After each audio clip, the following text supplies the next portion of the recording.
Good evening, ladies and gentlemen. In a few moments, Thoughtspeak will begin its broadcast. This is a dramatization, and in the midst of the horror and chaos, you will notice that we cannot interrupt for a commercial. For those of you that have heard the show in the past, you will find very little changed.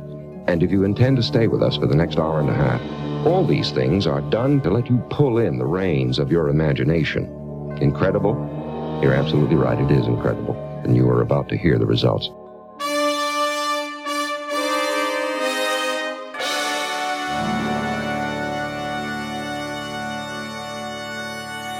Welcome to Thoughtspeak, a podcast dedicated to the discussion of K. Applegate's 1996 book series, Animorphs. I'm Coleman. And I'm Mitchell, and boy, oh boy, are we excited, folks, to be bringing you our review tonight. At least I am.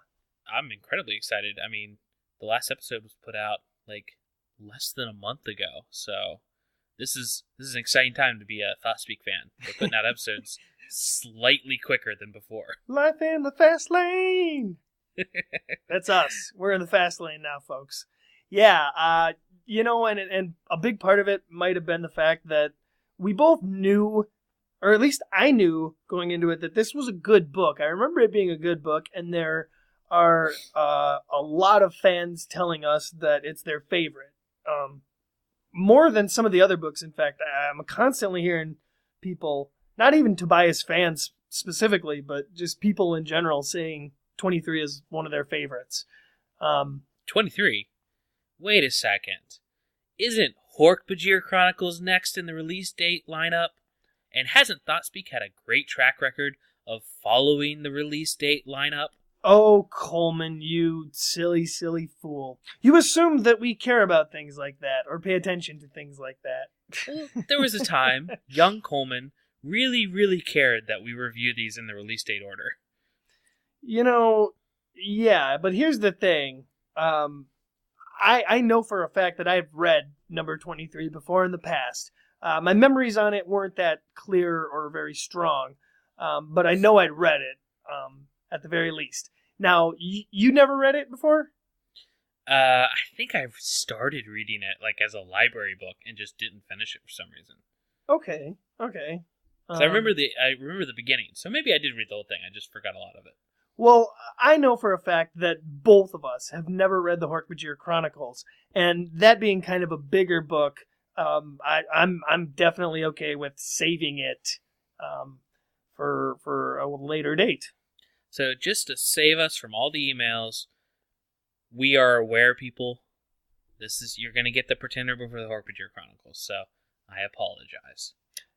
I don't think people are going to be that mad or offended, or as long as we put out, our reviews on both of them. Hork-Bajir Chronicles is coming next anyway, folks.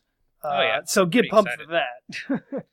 I'm excited to read it. It's a big one, and I've never, like you said, neither of us have ever read it, so I know there's going to be trees involved, possibly a female Andalite. What?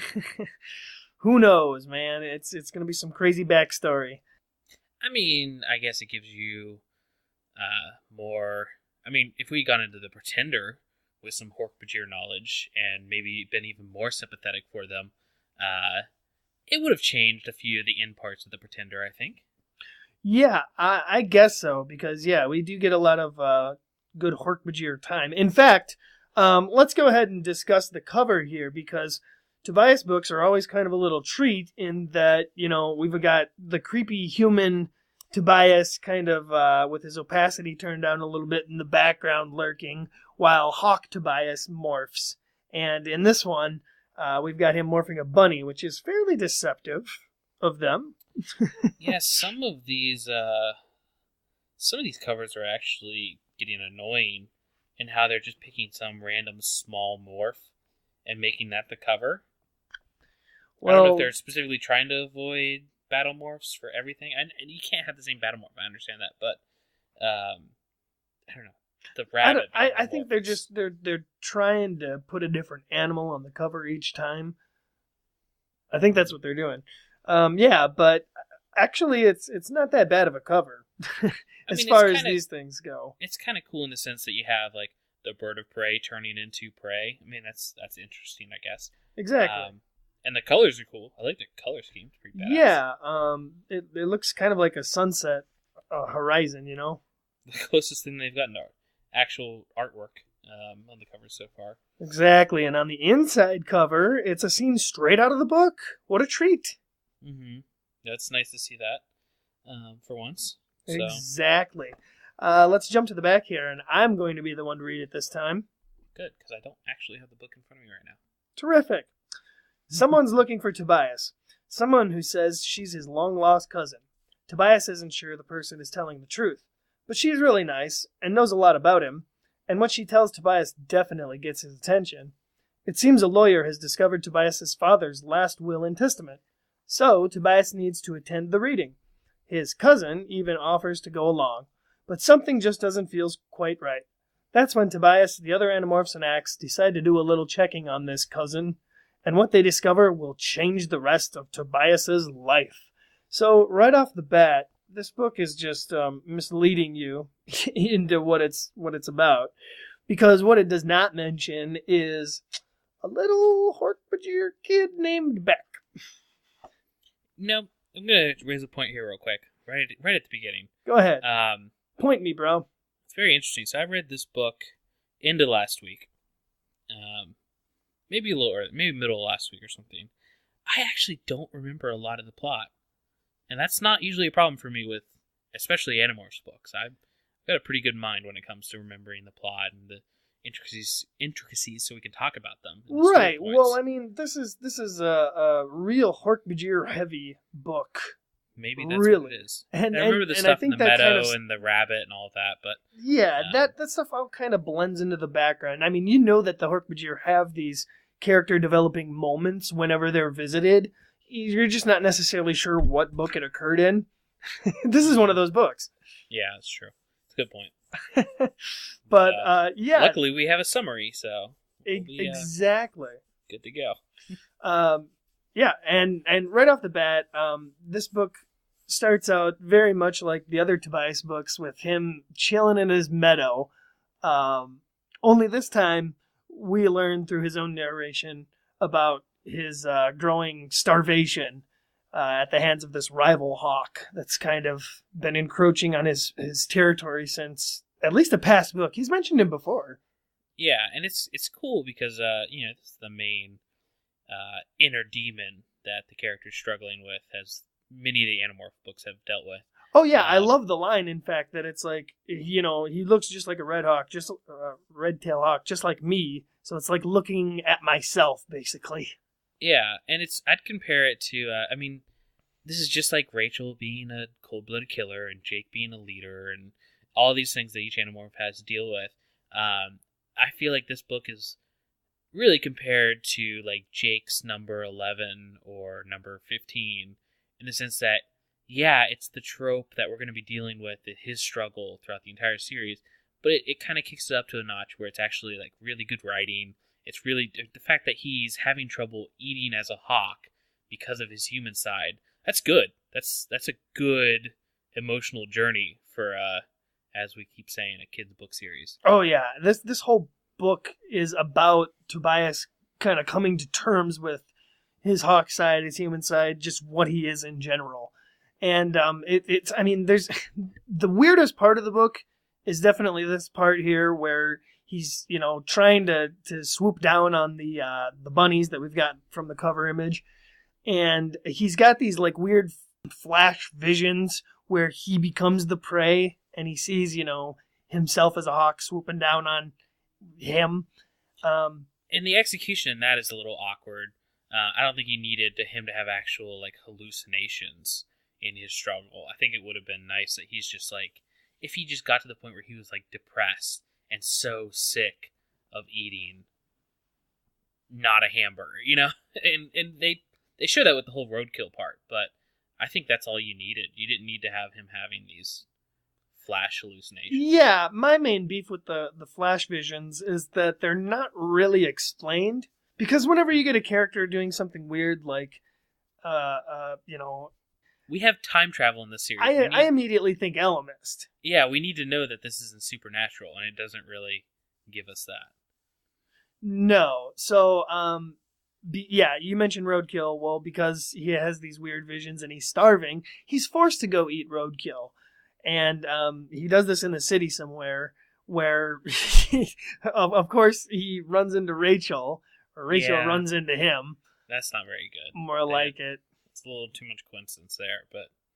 Right, but at the same time, it gives him a good reason to go see her later that night, and he even tries to bring it up, but she shushes him, basically, to deliver some big news. In fact, the news that we learned from the back cover. Also kind of coincidental that she is the one to tell him that a lawyer's looking for him. Yeah. I'm sure she told the rest of the team, don't worry, I'll let him know. Well, yeah. On one of our nightly visits. Of all the ways he could have found this out, it's just weird. Like, they could have done a scene where he was just like he kept a lookout, kind of, on his old house. Like, he hated his life, but, he still kind of, like, swung by there every once in a while. No, you know what would be even better? Some mail or something? No. Okay. It's funny that you bring up mail, because my idea just now is that it would be hilarious and probably very smart if Tobias this entire time had a P.O.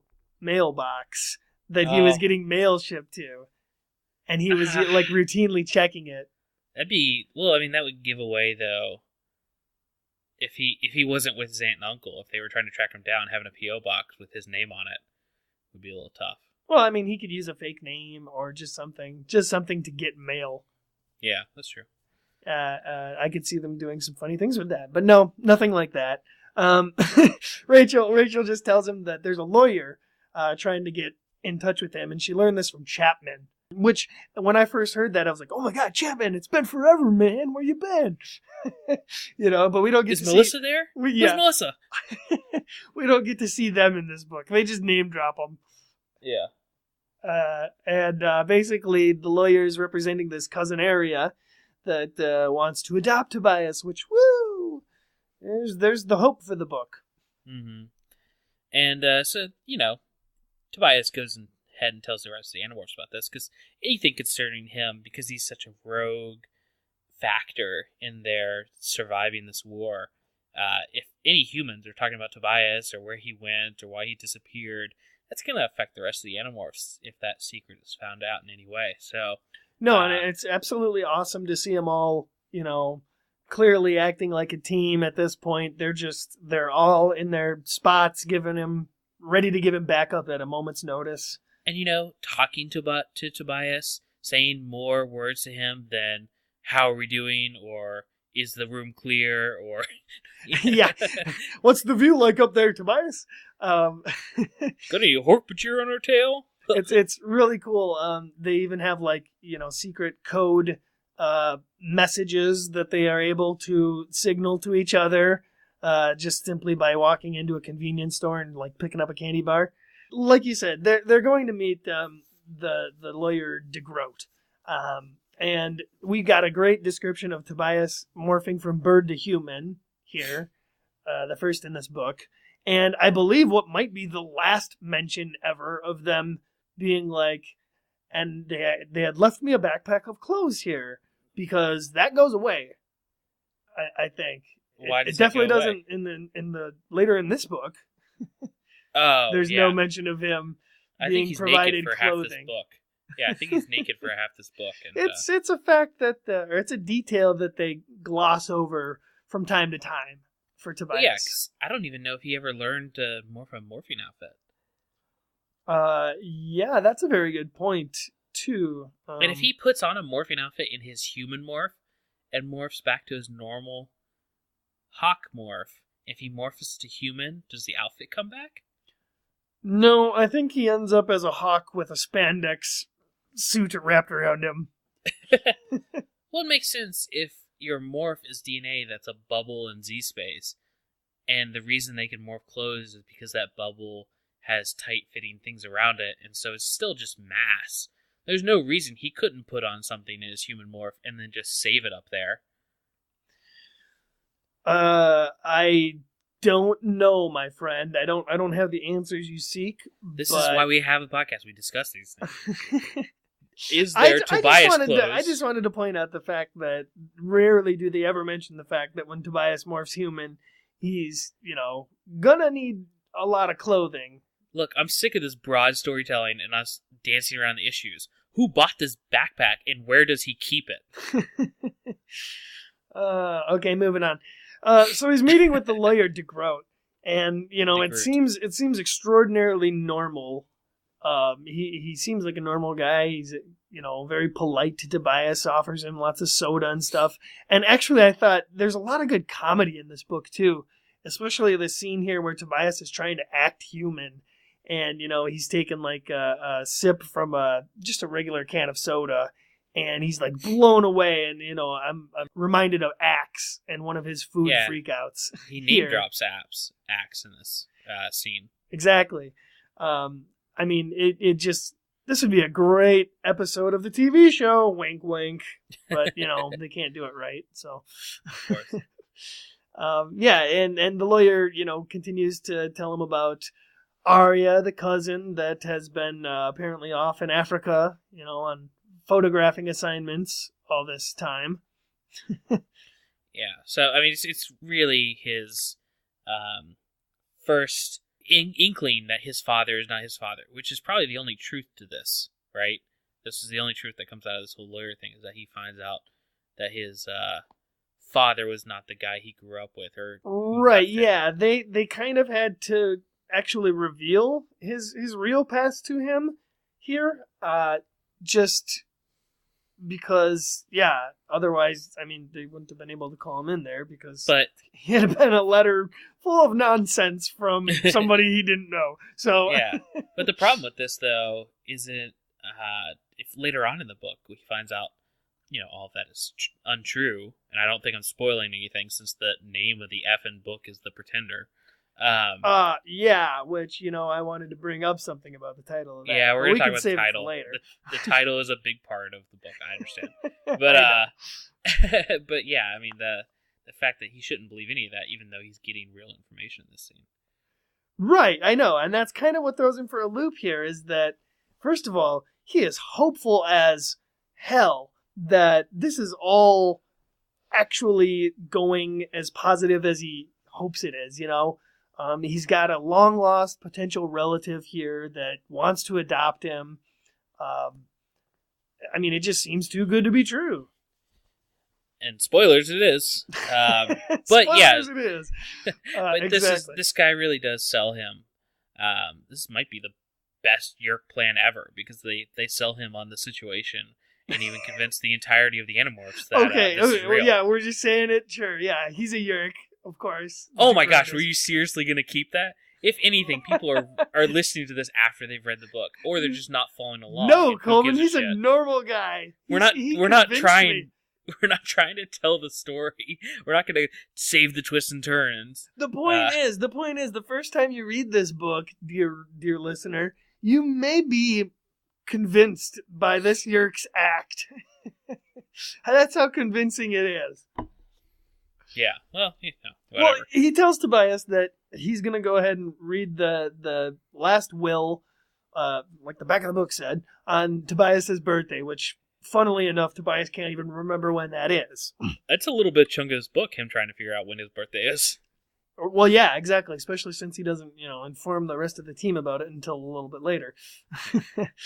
And in fact, as soon as he leaves from DeGroat's office, it's kind of a cool scene where, he just wants to get out of there, get away, think, for himself for a little bit. And Jake is kind of helping him out a little bit. He realizes Tobias has somebody following him, so he kind of alerts Tobias, and there's a little getaway scene where, Tobias has to run away from this whoever's chasing him, which kind of is pretty a big giveaway that, it's probably a Yerk plot. Well, it sounds kind of dumb, too, that Tobias runs out of there and ignores the other Animorphs, because he wants to be alone. But it's stupid. You have the other Animorphs there as backup. If you look shaken up and you run out of a place in Human Morph, and not tell anybody what's going on and not try to make any kind of meetup or anything. Well, no, he does. This is the cool part. Remember I told you there's a cool part where he goes into the convenience store and gives them the everything's okay signal. Yeah, by I'm just saying that him being actively upset, I mean, I'm surprised Rachel didn't tackle him to the ground and bear morph. Well, he says it himself. He has to remember how to act human at this point. So he probably hasn't had to deal with emotions and things like this. Remember, he's been a Skycam for the last, 22 books. It's true. So after he loses his tail, as well as the other Animorphs, he kind of just goes for a fly and is led to the... there's a harsh turn right here where he's just like, I'll go to the Harkbajir Valley. Yep, Elimus. Why not? He just feels compelled to go visit the Harkbajir colony there in the what we'll call the Lost Valley, I guess. Yeah, compelled by the plot. The power of plot compels you. Mm-hmm. So he flies into this unseeable, unknowable place, and we get a lovely reference to the Harkbajir Chronicles here. Did you notice? Oh yeah, I did notice because we just read the Harkbajir Chronicles and we're totally doing this in order. Of course. No, I missed this when I was reading it. I didn't catch that it was referencing Harkbajir Chronicles. Oh, he says I've only been to the valley twice. Once when we initially took them there, and then the second time when I heard a crazy story or something. He alludes to the Harkbajir Chronicles. If this were an ebook, there would have been a clickable link right there that would deposit you at the Harkbajir Chronicles. Exactly. Yeah, but he goes there and kind of checks in on them, and we get our familiar Harkbajir characters, Jeremy and Ketelpak. Cool names. Jeremy. As well as, if you didn't read Harkbajir Chronicles, this would be your first introduction to the character of Toby. Oh, that's a good point. Okay, so I guess this is really dumb, because listeners, as you've followed along with us, we've read every book up to this point except Harkbajir Chronicles.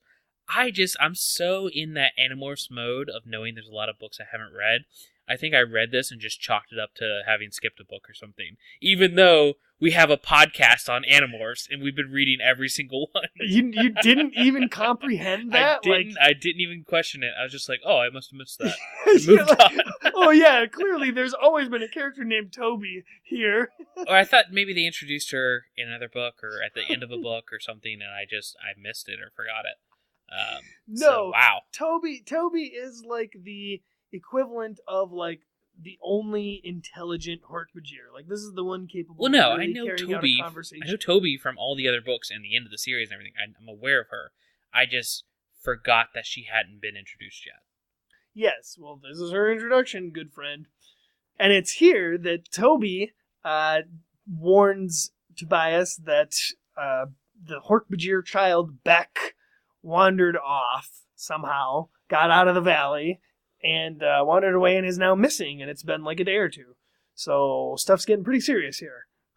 Yeah, and they this is another small issue I have with the book, that there's a nearby Harkbajir facility to the valley that they raid.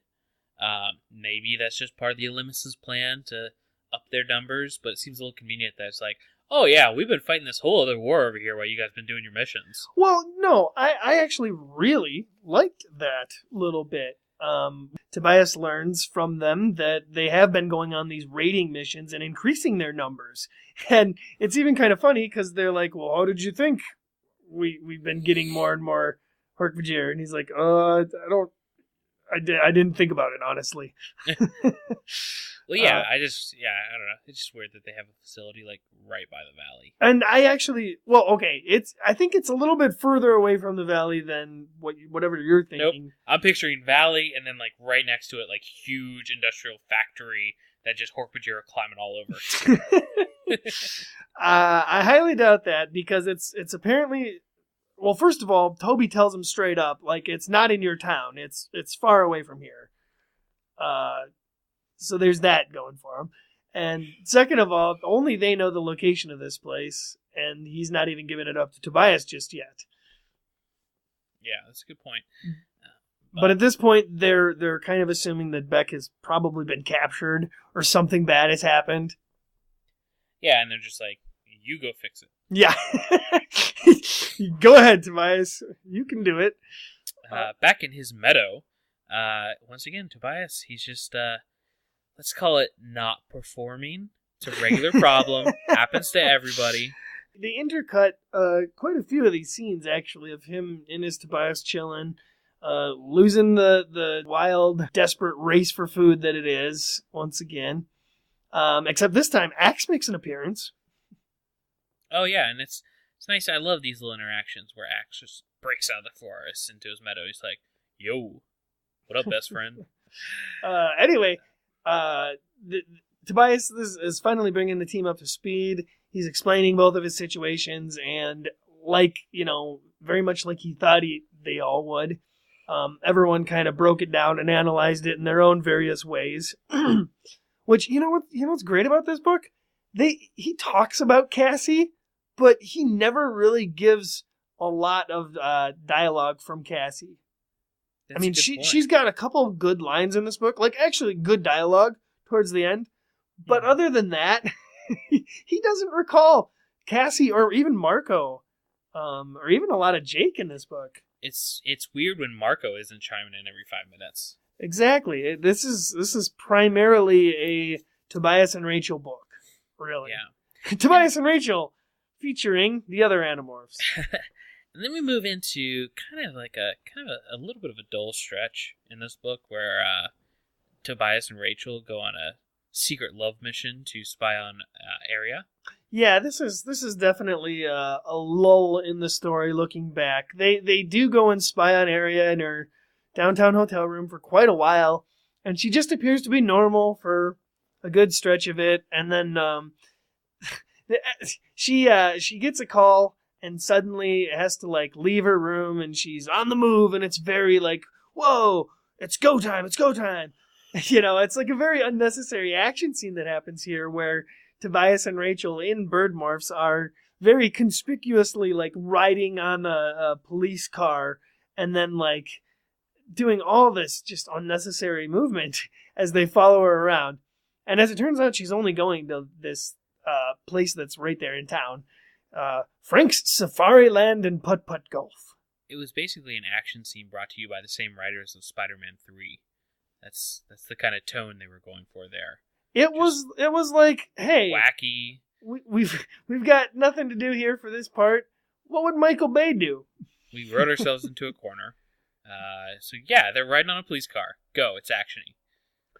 Basically, they follow Arya to this place, which right away, I don't know what it is with the Animorphs universe and just mistreatment of animal places, or if these places were more rampant in the 90s. I guess that's probably the case, right? I mean, the 90s was when I read the one and only Ivan. Okay, I know that animals have been held up in malls and terrible places for a long time. Well, yeah, I think the 90s is when conservation really took off, because you had the Zootopia magazines that were passed out in middle schools, and I think treating animals better is kind of a 90s thing.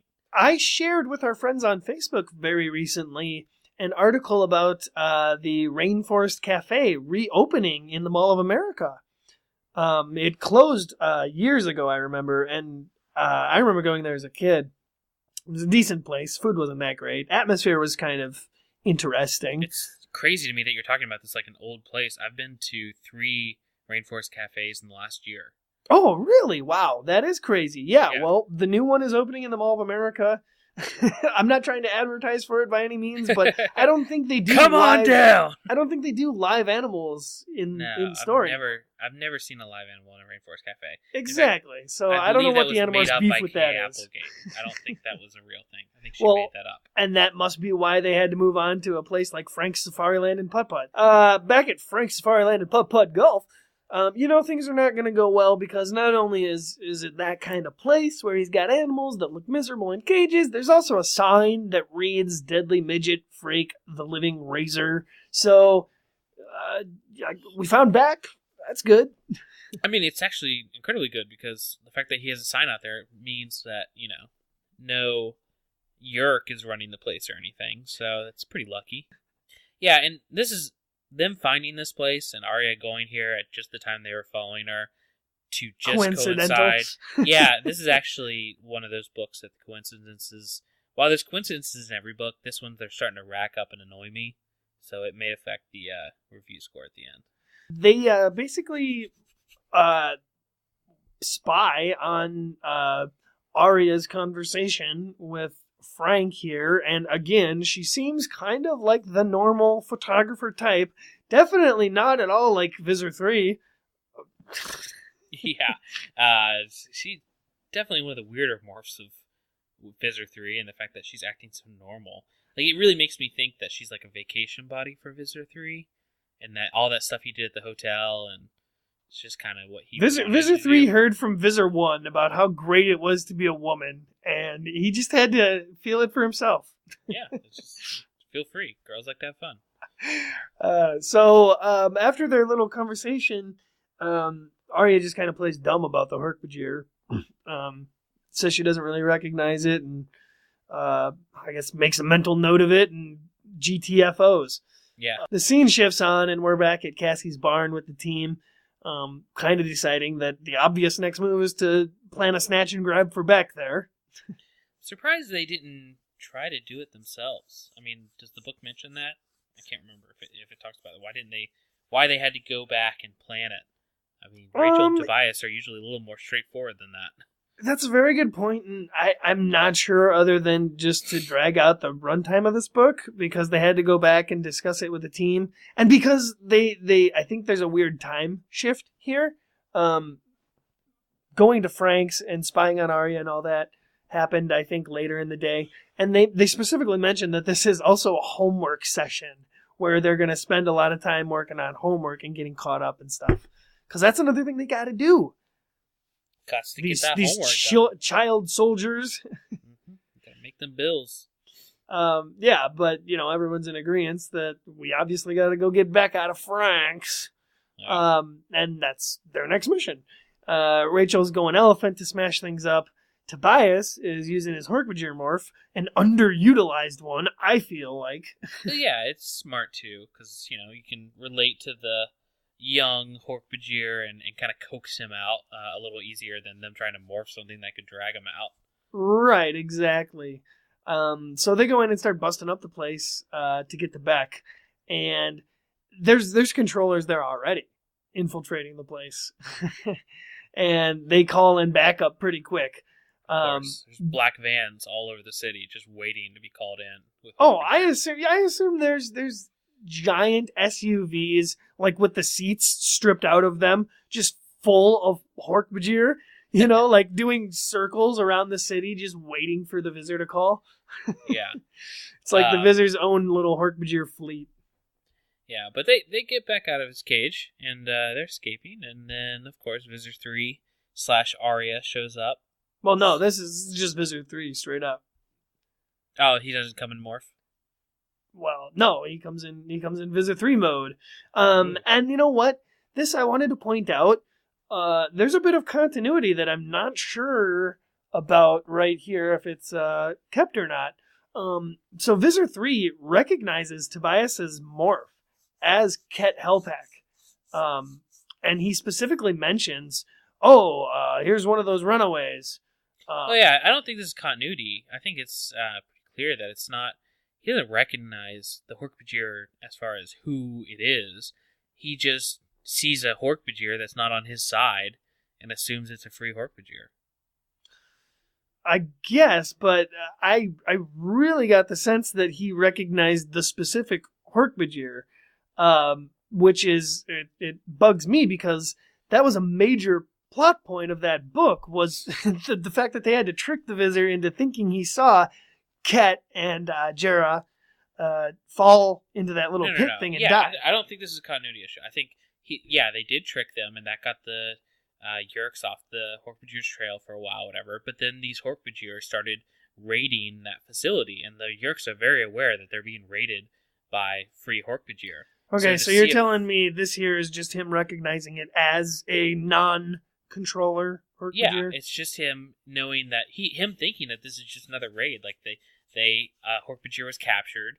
and that this is a free Hork-Bajir coming to rescue it. Okay, well, Visitor 3 goes on to, because he's always all about them new morphs, has got to try out one of his other new morphs called a Caftid. Isn't this the Andalite bird, though? From Andalite Chronicles? No. This is way different. That was a oh my god, you're going to try and make me remember these weird alien names. No, it was a K sounding one, though. And it had multiple wings and stuff, doesn't this? This isn't a bird, though, my friend. This is a big 8-legged, so it's more like a spider body thing with wings. It says it's got 2 wings. So it's like a winged spider thing that spits acid. It's probably like a hornet-looking thing or something. Yeah, maybe. It spits acid, which is no good. And he ends up spitting it all over Tobias because Tobias takes a shot for Beck, which is the end of the scene, really, because it allows Visitor 3 to get away with Beck and thus, gives Tobias something to guilt trip over for the rest of the book. Yeah. Because we immediately cut, away from the mission back to his meadow, where Tobias is just furious with himself and really, really hating life as a hawk at the moment. When, Axe shows up again and gives him a little pep talk. Good. Well, he tries humor. Axe is not very good with humor. Can't really make a joke. It's not really discernible as a joke. Mm-hmm. And so, yeah, they go to spy on Arya more. So, yeah, I guess you're right. Earlier, Visitor 3 didn't show up as Arya because they're still trying to figure out what she's all about.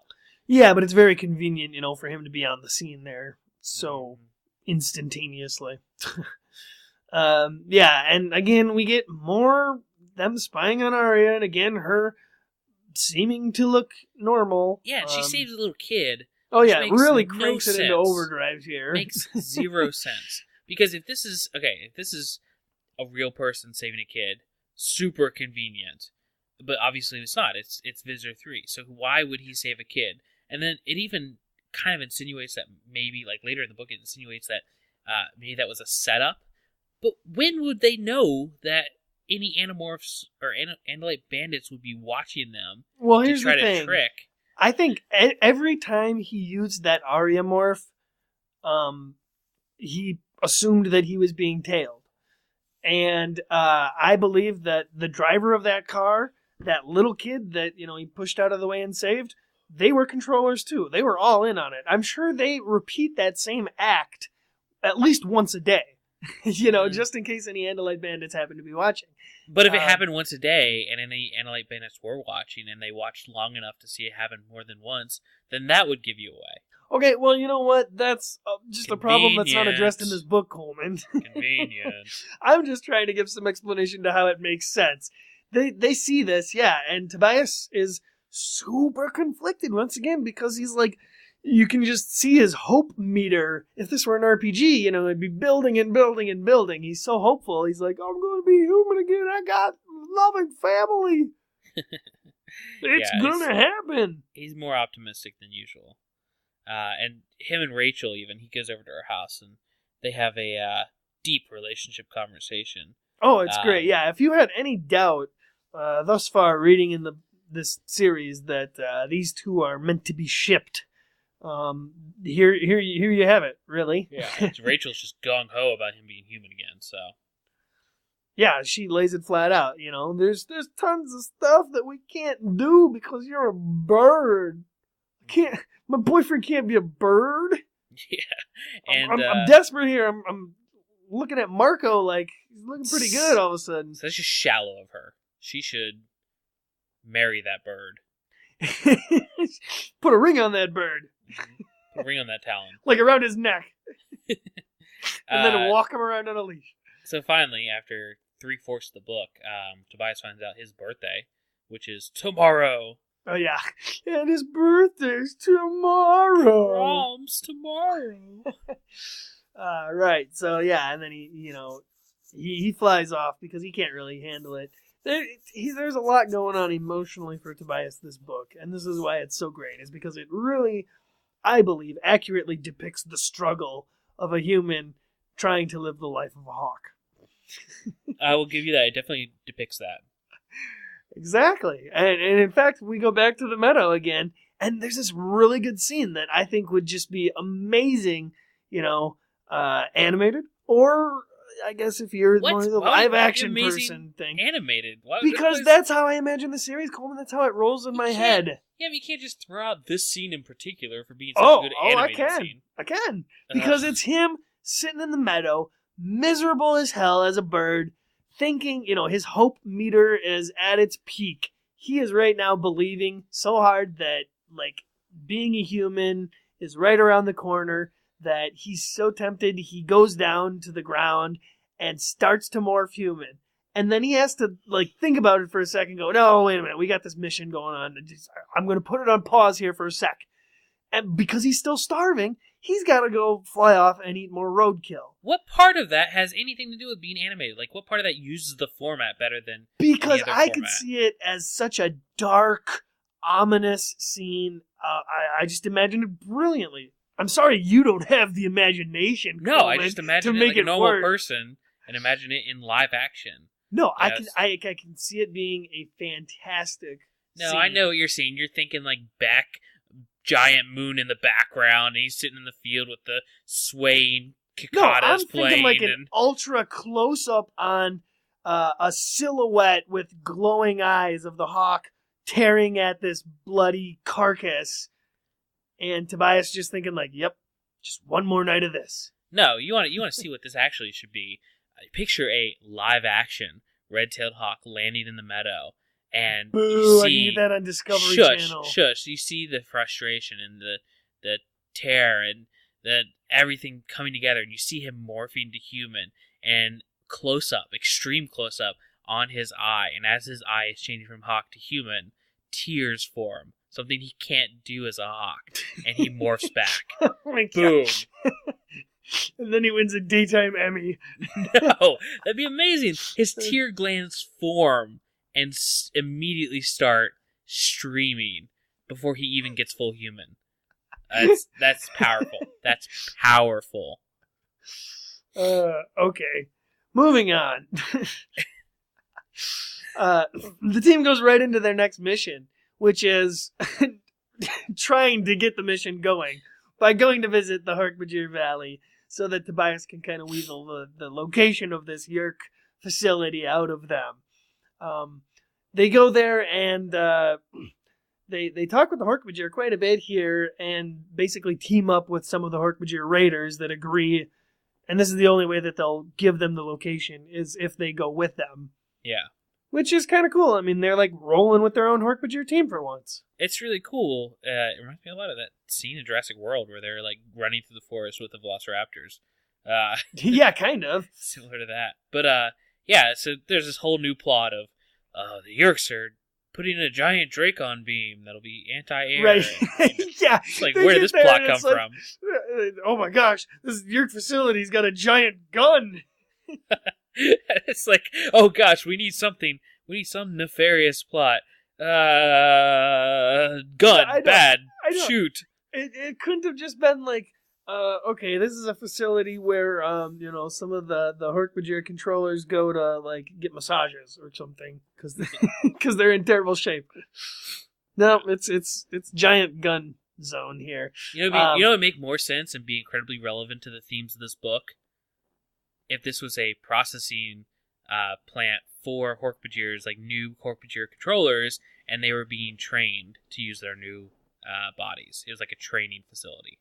Yeah, that'd be kind of cool. No such thing, though. And they quickly decide that their best course of action here for locating Beck is to get on the inside. And to get on the inside, they're going to have to go small, and they're going to have to get captured. Which is exactly what they go about doing by having these Harkbajir raiders just flat out get captured by the enemies. Which it works. I mean, it's one of they do this a few times in the series. It's pretty smart. Right, yeah. No, this is their kind of... Right, this is the Animorphs' go-to strategy at this point is, well, screw it. Let's just let them capture us and we can work our way out of it. I mean, to be fair, this is literally how they win the war, too. I know. I mean, the Visitor 3 has been foiled so many times by boxes, cages.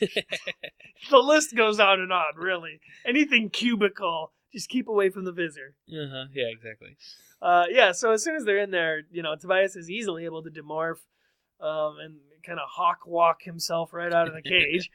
And then he remorphs Archbajir again and easily gets the keys to the cage and frees everybody. Yeah, and then it's just all hell breaks loose. They go battle morphs and do their thing. There's a very, kind of sloppy, action-esque scene here where everyone's going battle morphs and Tobias kind of demorphs and returns to the sky as a hawk. And this is like where it gets weird, or at least for me it did, because Arya shows up riding in a helicopter, and this is how Tobias pieces it all together, that Arya is Visitor 3.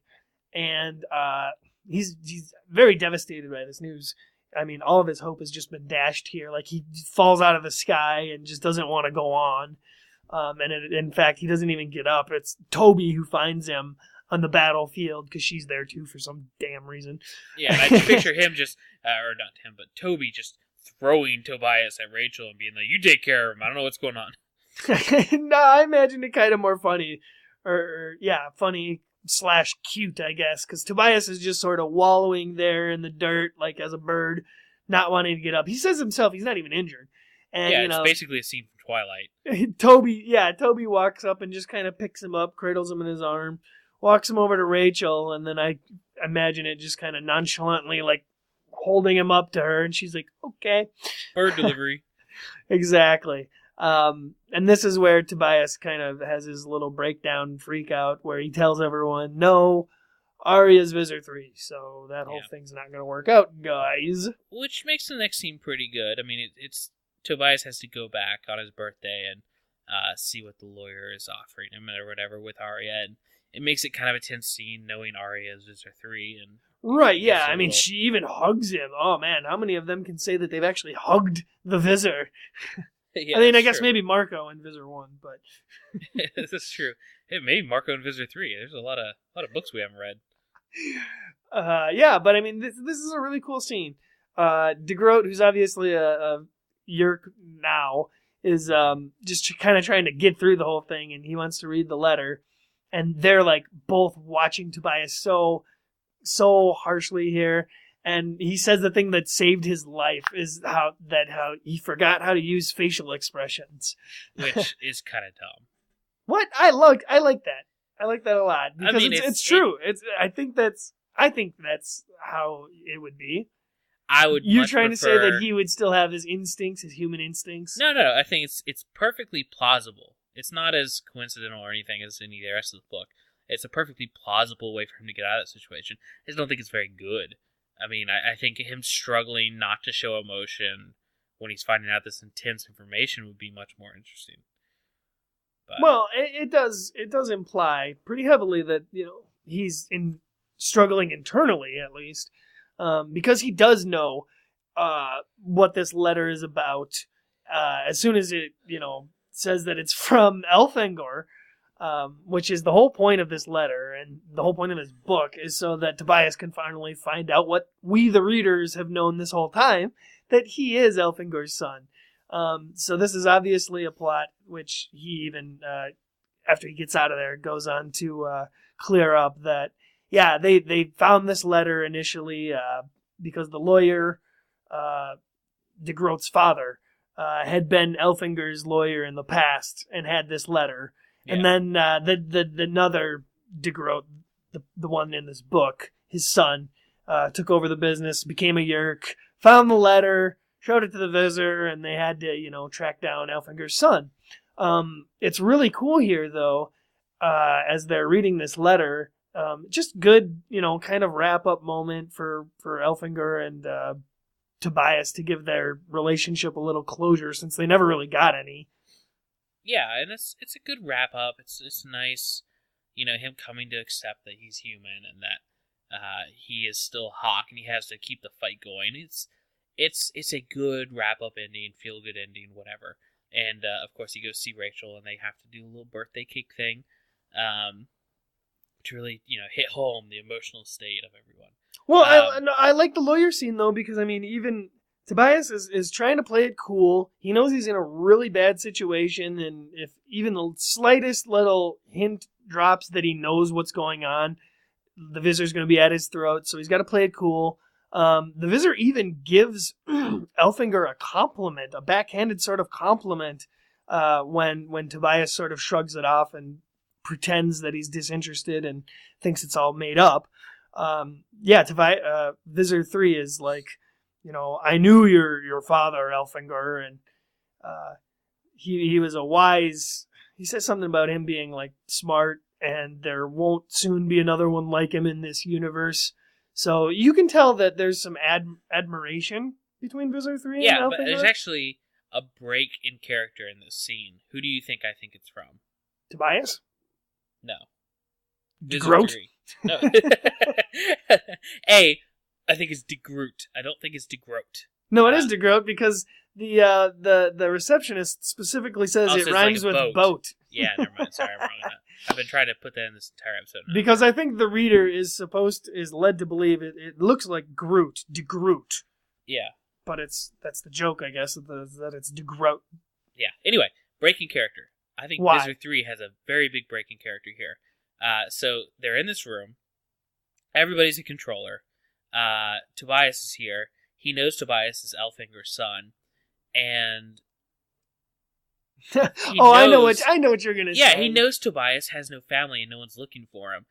Why wouldn't Visitor 3, just as a show of mockery to Elfinger, or just because he's Visitor 3, why wouldn't he make a controller or just flat out kill Tobias? Well, to understand that, you gotta first understand his excuse here, is that he says, this kid is no good, he's some young punk, and he would be a disgrace as a controller, and he doesn't honor his father, and, that's why I think that he even gives Elfinger this compliment, or is shown to think highly of Elfinger here, because it's led... His son is such a disappointment.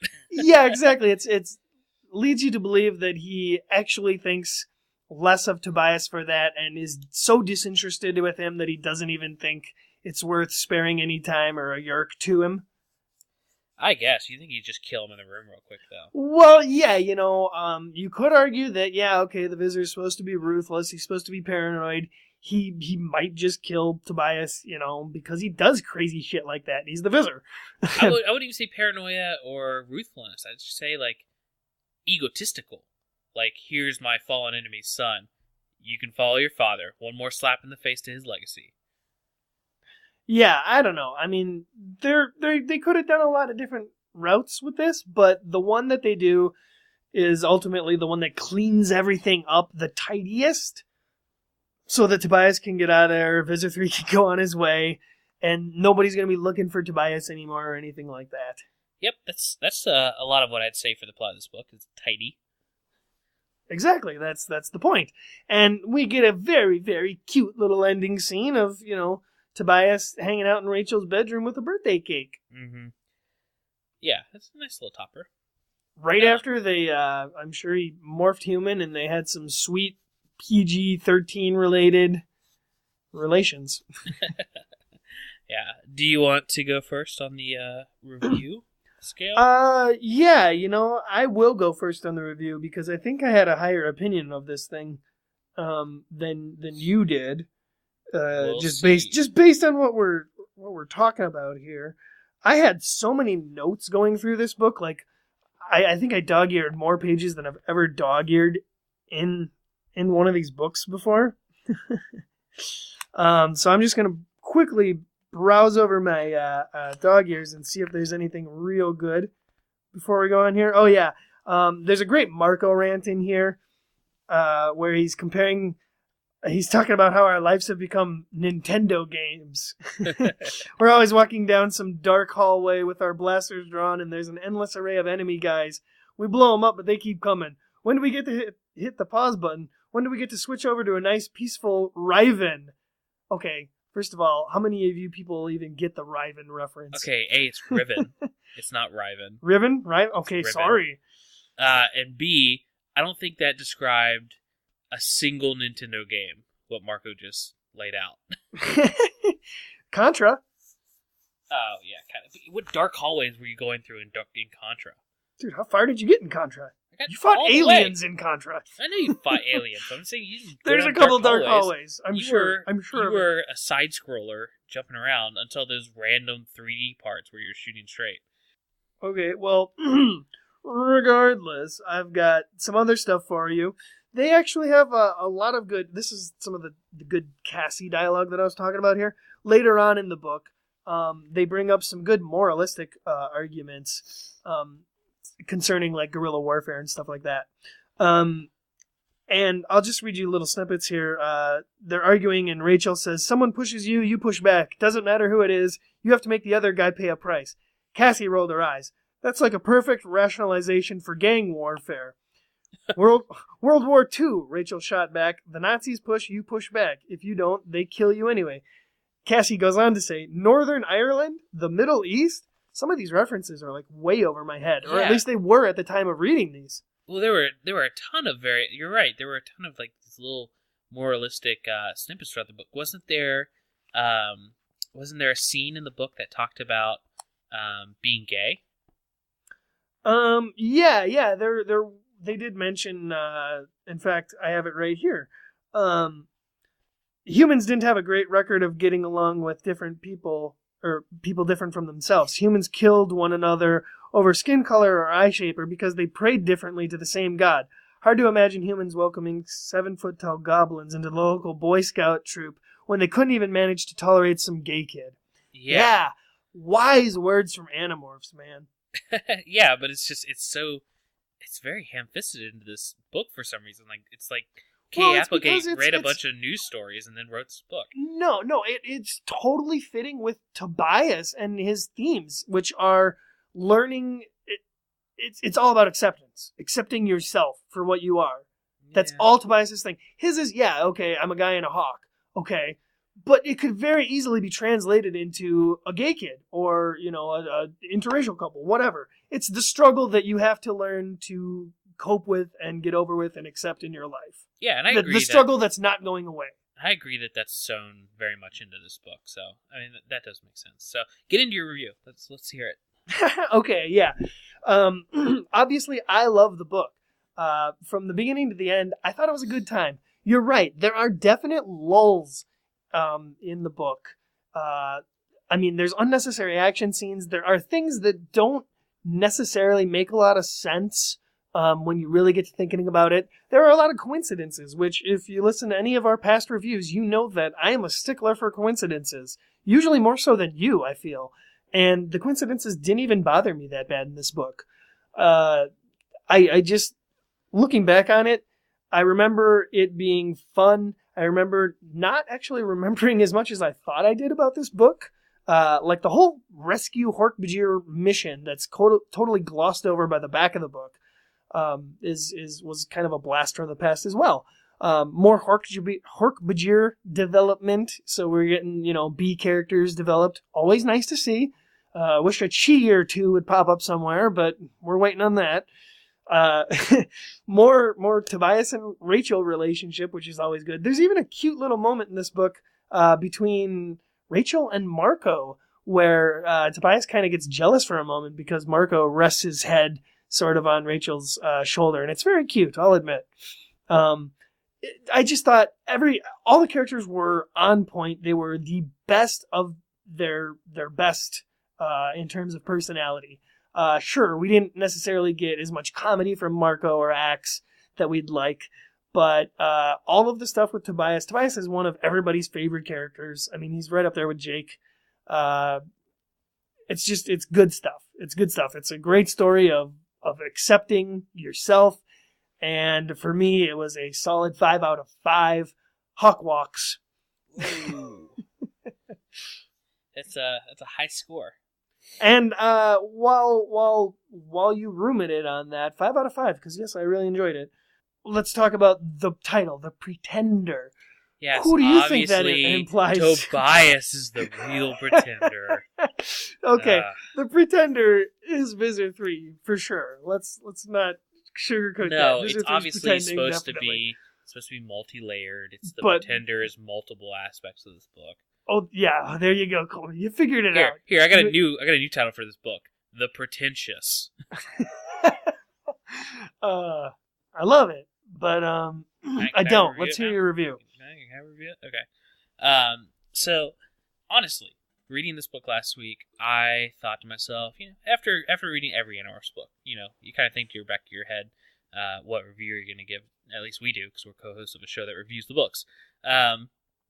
So I came into this book a solid 4 out of 5 last week. That's honestly what I was thinking. And getting into this episode, I was actually talking about it right at the beginning. The fact that I didn't remember the plot, and I love these books. I love this book series. I'm a co-host of an Animorphs podcast. I'm a big fan, and I love so many stories of this series. The fact that I didn't remember the plot until we started talking about it, you gotta lose a star right there, right from that. Wait, what plot did you forget? I honestly forgot the entire. I knew Hork-Bajir were involved. I completely forgot that they were doing like a raid to get back. And a lot of this book I forgot. I remembered the lawyer and all that, but just from last week, just completely left my mind. Okay, yeah, I will give you that. You do tend to only remember the parts involving Tobias and his past. Yeah. Because that's what the book, right on the cover there. Tobias is about to discover the secrets of his past. Review time. I talk, you don't talk. This is not fight time. Yeah, I'm jumping in whenever I feel like it. Dan. No, shut up. We don't do that. So, yeah, I got to knock off a star right there for just not making an impact with the story of the book, which these are books. They should have strong stories to support their characters and stuff. And I'll 100% give it that the Tobias parts of this book where he's struggling with being a hawk, even though we have rehashed that over and over again with his character, this is the book that really defines that and really plays that up and has him come to grips with it, and all of that stuff is great. I mean, even hallucinating aside, still really, really good, and I really enjoyed those aspects. Eating roadkill and having to deal with that, awesome. That would normally right there earn a book 4 out of 5 for me, or if not higher. But so I've already knocked 1 star just because the unforgettable plot, and then the coincidences. I know we have to put up with that for a lot of these books, but it was so bad in this one. So many coincidences over and over and over again, and they're blatant, lazy coincidences. That's the difference. We deal with a lot of coincidences, and you could chalk them up to a limit. These were lazy coincidences. So that's that combined with just the way it kind of wraps up, and just not. Maybe I'm just more cynical when we record after midnight, but I'm not feeling this now that we've had a chance to discuss it. I just got more and more sour as we went through the summary. And so, by all means, take my first score that I actually thought right out of the gate, right after I read it, 4 out of 5. But I think, honestly, the score, from a critical perspective, 2 out of 5. 2 out of 5 deadly midget freaks. No way. Yes. Okay, I thought you were going to say 3, which makes sense. Yes, I think... Come on, dude. 3 is a totally average book. Let me justify it. You can't justify it. Hey, shut up. It was. This is going to be an episode that pisses a lot of people off. It will. That's fine. I'm not trying to just be a contrarian. I flat out dropped a star for forgetting the plot of the book. That's not on me. I don't have a terrible memory, especially when it comes to books I just read. So for that, it lost a star at the beginning of this episode. And talking about it, everything I brought up during this episode, all my critiques of the coincidences and the poor storytelling and the random occurrences and the lagging, yeah, that drops another star. So I only took away 2 stars from an original good score, which makes it 2 at least understandable from my perspective, what I've talked about. I'm not just randomly giving it a bad score to give it a bad score. So that's... Okay, well, we're going to average our scores together, and it gets a 4. It gets a 3.5 maybe. But no, if that pisses people off, I'm sorry, but I think I've given some pretty good evidence, at least in my mind, why it dropped that quick. So take it or leave it. This is just not one that left an impact on me, and for all I know, I did read this when I was younger, and it didn't leave an impact on me then. I will say, though, I remembered reading this book from my childhood. I remembered him morphing the bunny, but I realize now that I even my memory is wrong. because I thought he morphed the rabbit, Mm-hmm. which I guess he does kind of at the end there. But I mean, it's like visions of the. So I don't know. My memory's flawed. Yeah, and I'm just saying, like, I'm saying the book is not as memorable as I may believe it to be. Yeah, and that knocks a star off for me. But I will say, yeah, there's essential parts of the book. It's not like you can skip this book or anything. It's important. There's incredibly good aspects to it. It does stay on theme. It's one of the best Tobias books. Yeah, parts of it. I'm just saying the execution just didn't hold up. Okay, so you like the Tobias backstory stuff. You just don't necessarily like the unnecessary elements of it, the action, the stuff that more falls into the tropes of past books. Well, that and just the story itself. Yeah, I mean, I felt like it was a little rushed. Like maybe they didn't have much time to come up with this one. It just felt a little lazy. I definitely think they had the idea in mind that we need to somehow figure out a way to have Tobias learn about, who his father is. Yeah, and so they came up with the whole letter and lawyer and cousin premise. I'll tell you this, I almost took off another star for that too. This was almost a 1 out of 5 because Tobias learning he's Elfinger's son should be a big deal. It should be what this book is about. And it's just one other plot point. Yeah, you know what really disappoints me now that looking back on it? We don't get the team's reaction to this news. No! We barely get Tobias's reaction to this news. It's ridiculous. I would love to hear, what Jake has to say or what Rachel has to say about it, or Marta, or maybe he holds anybody. that. Maybe he keeps that secret for a while. He doesn't reveal that until a later book or something. But yeah, that could be. I'm not entirely sure on it. You sure you don't want to join me? Drop a star. Come down to 4. No, okay, looking back on it now, I almost feel like a 4 is more accurate. However, I will say, when I put it down, I felt in my gut like good, like 5 good. I know, you texted me, I'm going to give this a 5 out of 5 right after you finish reading it. I was excited. I was like, oh, good for Tobias. Good for him. He got his birthday cake. Good for him. I felt it. Felt good. And looking back at all these kind of technical flaws, it would make a little bit more sense from a technical standpoint to give it a 4 out of 5. But I don't care. I'm sticking with my 5 out of 5. Like I said, right after I read it, I was just as jazzed. Was going to give it a 4 out of 5. But yeah, under the microscope, it doesn't hold up. Well, I know that a lot of the fan base loves this book, as I said earlier. If you're offended at all by us kind of tearing it asunder, welcome to Thoughtspeak. Sorry, but that's what this podcasting series is going to be about. We don't sugarcoat it here. Yeah, if we did, we'd be just like the hundreds of fan sites out there that are just going to grease their poles reading these books. Sorry if that euphemism is a little gross. I greased my pole when I read this book.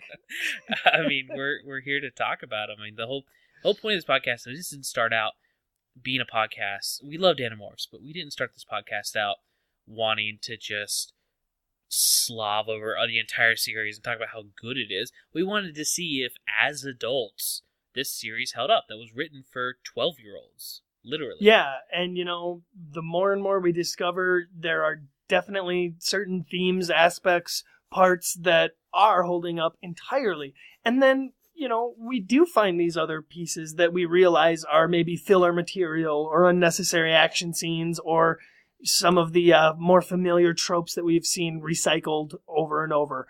We're learning these. We're figuring out the patterns of these books. We're getting it. Yeah, and if my review pissed you off, I'm sorry, but I have a feeling we're going to get, especially going into these ghostwritten books, I'm going to end up really liking some of these books that people hate, and I'm going to really hate some of the ones they like. So, right, I don't know. It's going to be all over the place. I assume for the most part I'll like everything. But I think the most fun thing here is going to be talking about the really, really cool original sci-fi concepts that K.A. Applegate came up with throughout the franchise and how they were either properly utilized or how they could have been made better. Yeah. So that's our show for this week. Go ahead and check us out on iTunes. We got a new review on there, by the way. Another 5-star review, which we greatly appreciate. It came, I think, yesterday. Oh, terrific. I haven't even seen it yet. Mm-hmm. Well, keep shooting us your 5-star ratings and reviews on iTunes, everybody. We certainly appreciate it. Yeah, I mean, I really would like to make a push on iTunes because, I mean, if you could go on there and just give us a review, preferably in the higher score, but, you know, just more reviews on there. I want to get to, like, the newer noteworthy section or something, and you really need a certain amount of reviews, and you need them to come, you know, fairly quickly to, like, hit any of that. So I think a lot of people just don't realize there's an Animorphs podcast out there. So if we could get higher reviews, it's not because we're egotistical, but because more people will find the show.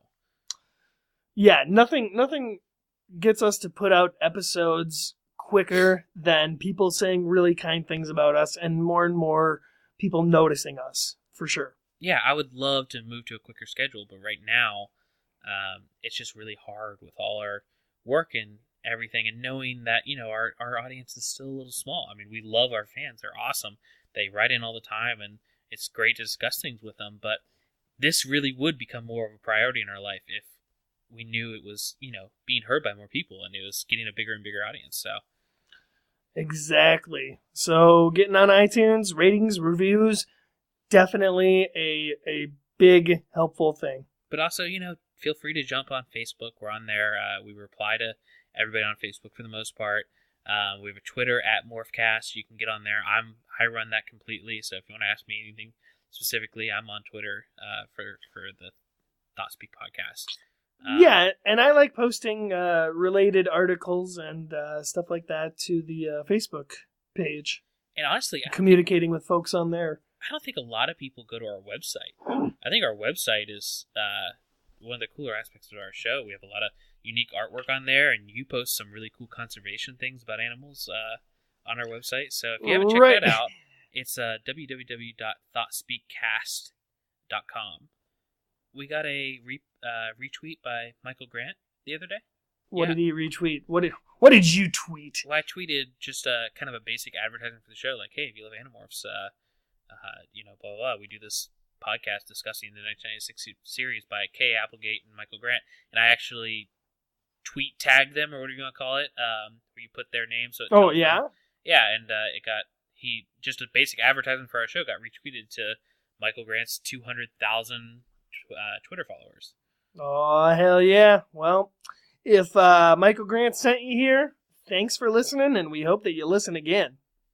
Next time, we will be reviewing, as we'd mentioned so many times during this review, the Hork-Bajir Chronicles. We're finally tackling it. 2 Hork-Bajir virgins finally reading the Chronicles. Yeah, I'm really excited. I think it's going to be really good. I mean, I hope it's on par with, like, the Elemis Chronicles or the Andalite Chronicles. I don't know. I'm scared. I don't know what to expect. It's going to be a tale of treachery and... tree bark. There you go. Of treachery and tree bark. A Hork-Bajir story. It's like the It's like the Pride and Prejudice of the Animorphs series. Exactly.